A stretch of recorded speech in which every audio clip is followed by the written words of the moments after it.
नारायणचं निमंत्रण आज खरं तर माझा अकोटला कार्यक्रम होता, पण नारायण लोखंडेंनी आपल्याला निमंत्रण दिलं. नारायणचा शब्द आयुष्यात आपल्याला टाळता येणार नाही, ही भावना माझ्या मनामध्ये पहिल्यापासून आहे. म्हणून मी अकोटचा कार्यक्रम कॅन्सल करून आज तुमच्या गावच्या या कार्यक्रमासाठी आलो आणि हा कार्यक्रम पाहून मला एवढा आनंद झाला.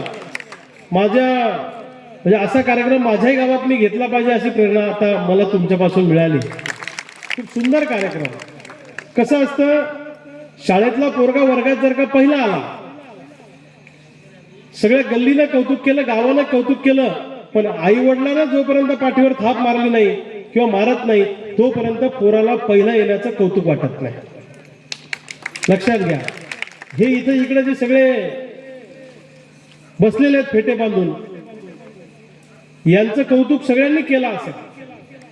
त्या त्या भागात नोकरी करणारे सगळेच लोक तुमचं कौतुक करत असतील, पण आपल्या गावच्या मातीनं आज आपल्या पाठीवर थाप टाकली, हे पद्मश्री पुरस्कारापेक्षा सुद्धा मोठा ही गोष्ट लक्षात घ्या. हा तुमच्यासाठी पद्मश्री पुरस्कार आहे. घार उड्या आकाशी, चित्त मात्र पिलापाशी. हे कुठेही नोकरी करू द्या महाराष्ट्राच्या कानाकोपऱ्यात, रोज